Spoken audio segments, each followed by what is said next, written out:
9.19 남북 군사합의 우리가 효력 정지를 하니까 북한이 폐기를 선언하고 현재 행동도 폐기 수준으로 하면서 도발을 계속하는 것 같아요. 그러시죠? 그렇죠?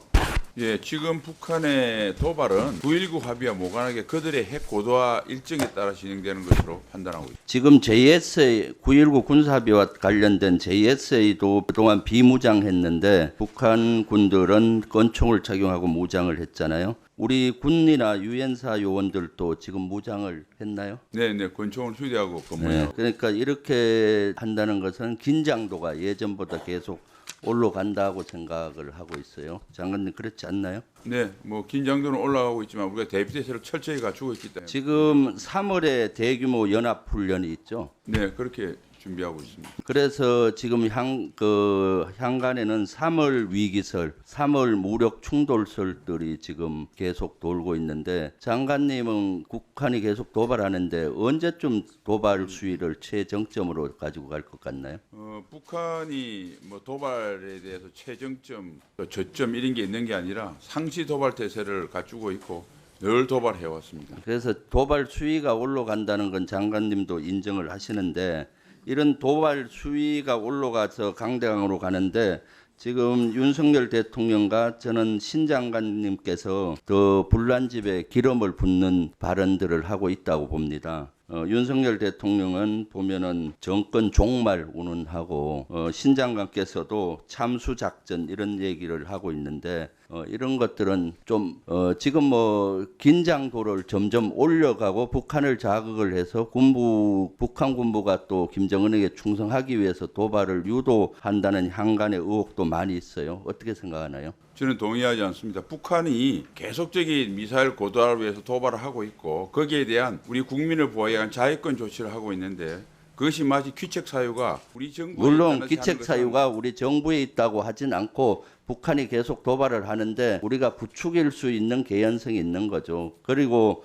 실질적으로 보면은 3월 달에 이렇게 연합훈련을 저는 연합훈련은 해야 된다고 생각을 하는데 그럼에도 불구하고 3월 달에 대규모 훈련을 하고 핵작전 훈련도 한다고 하면은 더욱더 긴장도가 올라갈 겁니다. 4월 달이 총선인데 그러다 보니까 국민들은 북풍, 총풍을 우리 윤석열 정부나 신원식 장관이 유도하지 않느냐라는 의혹을 또는 의심을 하고 있어요. 그래서 신 장관이나 윤석열 대통령은 훈련은 강하게 하더라도 밖으로 나오는 메시지는 위기 관리가 될 수 있는 메시지가 돼야 된다고 생각합니다. 장관님 어떻게 생각하세요? 저는 북한이 우리가 이야기한다고 해서 우리가 북한 입장을 배려한다고 해서 도발 수위를 낮추는 건 아니라고 도발 수위를 낮추는 게 아니라 장관님 위기 관리 측면에서 그런 것들을 강한 훈련을 하지만은 메시지는 늘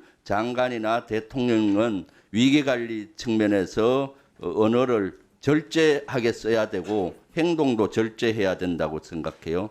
아니 근데 최근에 장관님 다른 이슈로 또 다른 의원님들이 질문할 테니까 영화 서울의 봄 보셨습니까? 안 봤습니다. 아니 900만 명 넘게 봤고 지금 1000만 돌파 직전인데 왜 마음이 불편해서 안 보셨나요? 볼 시간이 없어서 안 봤습니다. 이렇게 이슈가 되는 것좀 보고 해야 되겠죠. 지금 여기에 국민들은 이 영화를 보면서 분노 게이지가 올라가고 심장 박동수가 올라가는 등 특히 젊은 세대들이 분노하고 있는데 분노하는 이유가 뭐라 생각합니까? 글쎄요, 그거는 제가 여기서 답을 할 수 있는 성격은 아닌 것 같습니다. 그리고 영화를 제가 본 적이 없고 영화를 안 본 것은 마음이 불편해서가 아니라 시간이 없어서 못 봅니다. 제가 일반 영화장에 가게 되면 경호요원하고 해서 10명이 가야 되는데 물리적으로 그것도 불편하거니와 지금 이 안보 상황에서 영화를 보러 다닌다는 건 적절치 않다고 봅니다. 그러면 예고편이나 짧은 편이 유튜브에 많은데 그런 거 한번 보시고 왜 이 질문을 하는가 하면은 12.12 군사 반란에 대해서 장관님께서 2019년도에 보면은 모 유튜브 방송에 나와서 반란 세력들이 나라를 구해야 되겠다고 나왔다고 얘기를 했어요. 지금 여기에 대한 장관님 입장은 변화가 없습니까? 예, 숱하게 말씀드렸는데 저 표현은 일부 떼놓은 거고 저런 입장에 대해서 나왔다고 하더라도 지금은 구테타가 불가능하다. 구테타가 도저히 대한민국에 있어서도 안 되고 있을 수도 없다는 걸 강조하는 그 과정에서 나왔던 이야기인데 이야기를 그리고 제가 숱하게 12.12는 군사 반란이라는 것을 분명히 했습니다. 그래서 그거는 전체 맥락을 보고 다시 한번 이해해 주시면 좋겠습니다. 그러면은 지금 영화와 같은 군사 반란이나 쿠데타가 지금 불가능하다고 얘기했는데 지금도 불가능하다 생각하세요? 네, 당연합니다. 지금 그걸 마음을 먹을 사람도 없고 따를 사람도 없고 잘 아시지 않습니까? 지금 대한민국이 지금 군사 가능한 나라가 아니지 장관님 않습니까? 말씀은 저는 2년 전까지는 동의를 했어요. 지금 우리 군에 또 군인들이 군인 정신이 대대로 박혀 있고 또 정보가 오픈돼 있기 때문에 그런데 대통령실 용산 졸속기전 하면서부터 40년 전보다 더 취약한 구조로 가 있다고 봐요. 왜냐? 대통령과 국방부 장관, 합참의장, 군령권의 서열 1, 2, 3위가 같은 울타리 내에 24시간 있습니다. 지금 낮에는 용산 대통령실 집무실 지역에 있고 야간에는 한남동 간저 지역에 세 분이 귀가하죠.